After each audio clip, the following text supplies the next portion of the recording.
you hear the soft whispers of concubines preparing for rituals so strange, so utterly foreign to our modern understanding, that they seem pulled from the pages of forbidden manuscripts rather than historical records. The air carries scents of rosewater, burning amber, and something else, something mysterious that speaks to customs so alien to contemporary sensibilities that they challenge everything we think we know about human intimacy and desire. Before we dive into these forgotten stories of power and passion, if you enjoy uncovering the hidden truths of history, consider hitting that like button and subscribing for more content like this. And please comment below to let me know where you're watching from. I find it incredible that we're exploring these ancient secrets together from different corners of the world, connected across time and space by our shared fascination with the mysteries of the past. What we understand as intimacy today, private moments between lovers, personal desires, family structures, existed within frameworks so radically different in the Ottoman Empire that they fundamentally challenge every assumption we hold about human relationships. These weren't isolated incidents or strange exceptions to Ottoman life. They were woven into the very fabric of imperial society, supported by law, tradition, and religious interpretation, creating a civilization where power, sexuality, and social order operated according to rules that would both fascinate and disturb us in equal measure. In 1453, when Sultan Mehmed II conquered Constantinople, he didn't just capture a city, he inherited and transformed intimate traditions that had evolved over centuries, blending Byzantine customs with Islamic law, Turkish tribal practices, and influences from across 3 continents.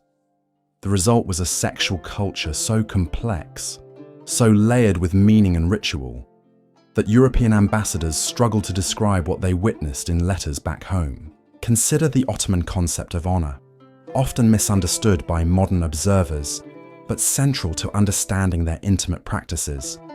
Honor wasn't simply about personal virtue or family reputation. It was a complex system that determined social status, political alliances, and even survival within the imperial hierarchy.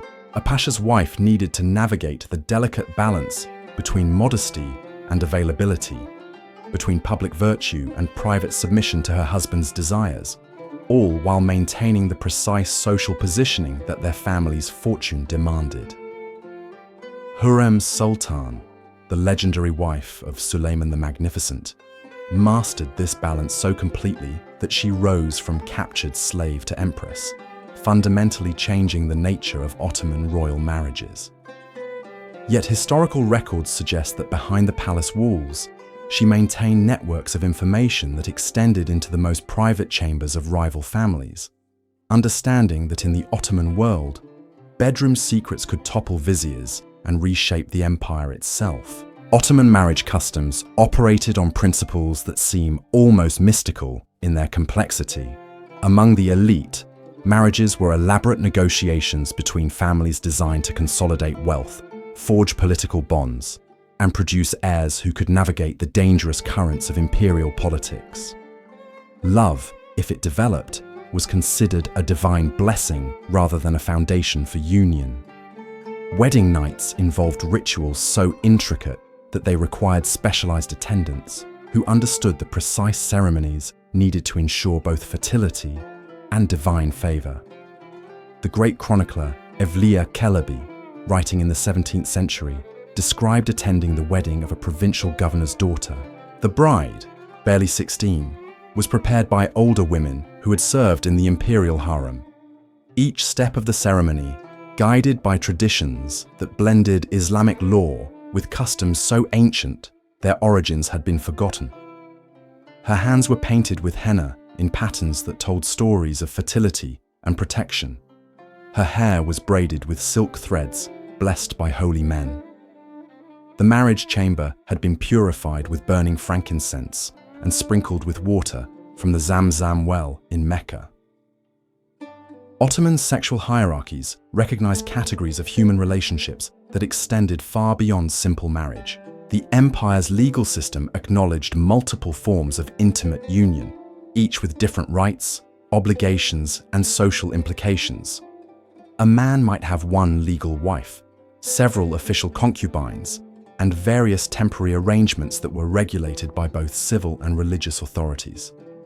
These weren't casual relationships, but formal structures with specific legal protections and social expectations. The practice of temporary marriage, inherited from pre-Islamic Arabian traditions and adapted to Ottoman legal frameworks, created intimate relationships that could last anywhere from a single night to several years. These unions required formal contracts, witness testimony, and often substantial financial arrangements. European observers found these practices shocking, but within Ottoman society they served important social functions, providing economic security for women while allowing men to form legitimate intimate bonds outside their primary marriages. Slavery added layers of complexity to Ottoman intimate life that modern minds struggle to comprehend. The Devshirme system, which recruited Christian boys from the Balkans for imperial service, created a class of elite slaves who often rose to the highest positions in government while maintaining their legal status as property. These men, educated in the palace schools and trained in administration, warfare, and court protocol, formed intimate relationships within carefully regulated hierarchies that blended personal affection with political calculation. The imperial harem itself operated as a complex institution that was simultaneously a royal household, a political center, and a space where intimate relationships developed according to rules that seem almost otherworldly to contemporary observers. Women entered the harem through various means, some as gifts from provincial governors, others as captured slaves from military campaigns, still others as daughters of allied families seeking to strengthen political bonds through marriage alliances. Within the harem, relationships formed that defied simple categorization. Senior women mentored newcomers in arts that extended far beyond domestic skills. Music, poetry, calligraphy, and dance were taught alongside more intimate knowledge that prepared women for their eventual roles as wives, concubines, or mother figures to future sultans. These relationships often lasted decades, creating emotional bonds that influenced imperial politics in ways that male courtiers never fully understood. Ottoman bathing culture created spaces where social and intimate boundaries operated according to carefully calibrated protocols. Public bathhouses served as centers of community life, but they also functioned as venues where marriages were arranged, business deals negotiated, and social hierarchies reinforced through elaborate rituals of cleansing and purification. The hammam wasn't simply about physical hygiene, but about spiritual preparation for intimate encounters that required both body and soul to be properly prepared. Architectural evidence from surviving Ottoman bathhouses reveals spaces designed for activities that went far beyond simple washing. Private chambers adjoined the main bathing areas, equipped with fountains, resting areas, and decorative elements that suggest they served for intimate encounters between spouses who understood that physical union required spiritual and aesthetic preparation, as well as bodily cleansing. Ottoman medical traditions included knowledge about sexuality that blended Greek, Persian, and Islamic learning with empirical observations gathered over centuries of imperial expansion. Palace physicians maintained detailed records about fertility, contraception, and sexual health that were considered state secrets because the empire's continuation depended on the sultan's ability to produce male heirs. These medical texts reveal attitudes towards sexuality that were simultaneously more sophisticated and more mystical than contemporary European approaches. The great physician Ibn Sina's works, widely studied in Ottoman medical schools, provided detailed anatomical knowledge combined with philosophical discussions about the relationship between physical pleasure, spiritual development, and social harmony. Ottoman doctors understood that sexual satisfaction affected not just individual health, but but the stability of families, communities, and ultimately the empire itself. Marriage contracts among wealthy Ottoman families included provisions that read more like diplomatic treaties than romantic agreements. These documents, preserved in court records and family archives, specified not just financial arrangements, but behavioral expectations that governed everything from frequency of intimate contact to acceptable forms of contraception. The contracts reveal a society that treated sexuality as a matter of public concern rather than private choice. Ottoman divorce laws created possibilities for ending marriages that were more flexible than contemporary European practices, but operated within religious and social frameworks that made such decisions enormously consequential for everyone involved. Women could initiate divorce proceedings under specific circumstances, but the social and economic costs often made such actions tantamount to social suicide unless they had powerful family connections or exceptional wealth. Religious festivals throughout the Ottoman calendar included elements that modern observers might find surprising in their explicit celebration of fertility and sexual satisfaction. These weren't aberrations or folk customs that existed outside official Islam, but recognized celebrations that understood human sexuality as a divine gift that required proper acknowledgement and thanksgiving.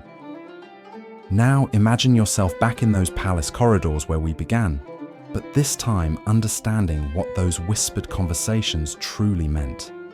Those beauty preparations using mercury-based cosmetics that slowly poisoned the women who wore them. Those elaborate ceremonies that transformed children into adults through rituals we can barely comprehend. Those legal documents that treated human hearts as commodities to be traded between powerful families. Those spaces where prayer and pleasure intertwined in ways that challenged the boundaries between sacred and profane. The festival of Newroz, celebrating the Persian New Year, included ceremonies where newly married couples were expected to demonstrate their fertility through public displays that European ambassadors found impossible to describe in their official reports. These weren't crude exhibitions, but sacred rituals believed to ensure agricultural abundance and imperial prosperity. Couples would retreat to specially prepared chambers while musicians played outside, the rhythm of their instruments matching the movements within, creating a symphony that was simultaneously spiritual worship and physical celebration. Ottoman circumcision ceremonies for young boys involved elaborate preparations that lasted for weeks and culminated in celebrations that transformed individual rites of passage into community festivals. The boys, dressed in silk robes and jeweled turbans, were paraded through the streets like young sultans before undergoing procedures that marked their transition from childhood to the complex world of Ottoman masculine identity. These ceremonies included elements that prepared boys not just for physical transformation, but for understanding their future roles in the intricate sexual hierarchies that governed imperial society. The practice of coffee houses, introduced to Ottoman society in the 16th century, created new social spaces where men could gather to discuss politics, poetry, and intimate matters that were forbidden in more formal settings. These establishments often included private chambers where business partnerships were sealed through relationships that blended economic calculation with personal affection. European merchants visiting Constantinople reported their confusion at conducting negotiations that seemed to require emotional intimacy as much as financial acumen. Ottoman textile production included fabrics designed specifically for intimate encounters, with patterns and colors that carried symbolic meanings, understood only by those initiated into the mysteries of palace protocol. Silk weavers in Bursa created materials so fine they were almost transparent, decorated with motifs that told stories of desire and fulfillment through visual languages that required years of study to fully comprehend. These fabrics weren't simply luxurious decorations, but communication tools that allowed couples to express desires that could never be spoken aloud. The imperial kitchen maintained specialists whose sole responsibility was preparing foods believed to enhance sexual pleasure and fertility. These culinary experts, trained in knowledge, passed down through generations of palace servants, created dishes using rare spices from India, honey from specific regions of Anatolia, and preparations that required precise timing and temperature control. The recipes were considered state secrets because the empire's continuation depended on the royal family's reproductive success. Perfume making in the Ottoman Empire reached levels of sophistication that transformed scent into a complex language of attraction and status. Master perfumers could create fragrances that communicated specific messages about the wearer's availability, social position, and intimate preferences. These weren't simple cosmetics, but chemical communications that operated below the level of conscious awareness, influencing emotions and desires through combinations of rare oils and essences that took months to properly blend and age. Ottoman poetry included genres dedicated entirely to celebrating physical love in terms that were simultaneously explicit and deeply spiritual. Poets like Fuzuli and Baki created works that described intimate encounters as forms of divine worship, using metaphors that transformed bedchambers into temples and lovers into priests, serving at altars of mutual pleasure. These poems were recited at court ceremonies and private gatherings, creating a culture where sexuality was understood as a form of artistic and spiritual expression. The practice of dream interpretation within Ottoman culture included detailed analysis of sexual dreams that were believed to predict political events, military outcomes, and dynastic changes. Palace dream interpreters maintained elaborate classification systems that connected intimate visions with imperial fortunes. Understanding that the unconscious desires of rulers and their families could influence the fate of millions of subjects across 3 continents. Musical traditions within the Ottoman court included instruments and compositions designed specifically to accompany intimate encounters between married couples. These weren't crude accompaniments, but sophisticated musical forms that were believed to harmonize physical rhythms with cosmic forces, creating conditions where human union could achieve spiritual as well as physical fulfillment. Musicians trained for years to master these techniques, which required understanding both musical theory and the metaphysical principles that governed human sexuality. Standing in those ruins today, you can almost hear the echoes of those ancient customs, carrying secrets that were buried but never truly disappeared. They remind us that human intimacy has always been shaped by power, politics, and social expectations that seem natural and inevitable to those living within them, just as our own customs seem natural and inevitable to us. The marble corridors that once witnessed these elaborate rituals now stand empty, their secrets preserved only in fragmentary records and whispered legends. The Ottoman Empire gave us architectural marvels, legal innovations, and cultural achievements that still inspire admiration today. But it also created systems of human relationships that were built on foundations of hierarchy, control, and social expectations that we struggle to comprehend. The Ottomans weren't monsters or aberrations. They were human beings operating within cultural frameworks that seemed divinely ordained and socially necessary to them, just as our own intimate customs seem natural and progressive to us. Those ghosts walking through Topkapi Palace remind us that the distance between their world and ours might be smaller than we dare to imagine.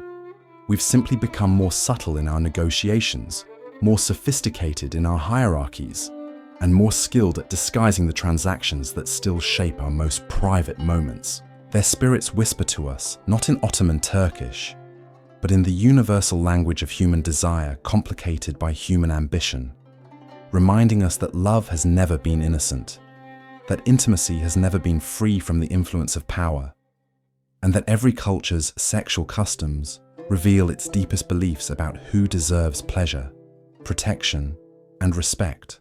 The call to prayer that once echoed across those palace walls carried with it not just religious devotion, but the complex interweaving of the sacred and the sensual that defined an empire.